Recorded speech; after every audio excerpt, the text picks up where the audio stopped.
வணக்கம். நான் பவானியிலிருந்து டாக்டர் லோகநாதன். தினம் ஒரு தகவலுக்காக. குழந்தைய கீழ விழுந்து கைய உடைச்சுக்கும்போது, பல பெரியவங்கள் அறியாமையின் காரணமாக கூட்டிட்டு போய் நாட்டு வைத்தியத்தில கட்டிட்டு வந்துடுறாங்க. எண்ணெய் கட்டு, மூலிகை கட்டு, முட்டைக்கட்டு இந்த மாரி ஏதாவது ஒரு கட்டுல கேர்லெஸ்ஸா கட்டும்பொழுது, அந்த எலும்பு வந்து வேற பொசிஷன்ல கூடிருது. ஏன்னா குழந்தைகளுக்கு கூட வைக்கிற பொட்டன்ஷியல் அதிகமா இருக்கனால கூடும். ஆனா பொசிஷன் மாறி மால்யூனேட் ஆயிரும்.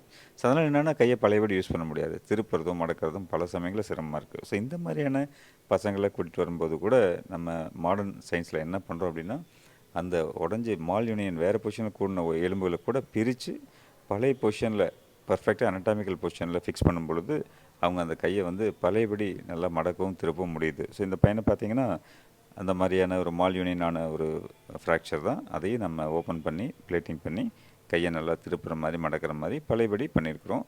தழும்பு தவிர அந்த கை வந்து உங்களுக்கு வித்தியாசமாவே தெரியாது. இது நவீன மருத்துவம்.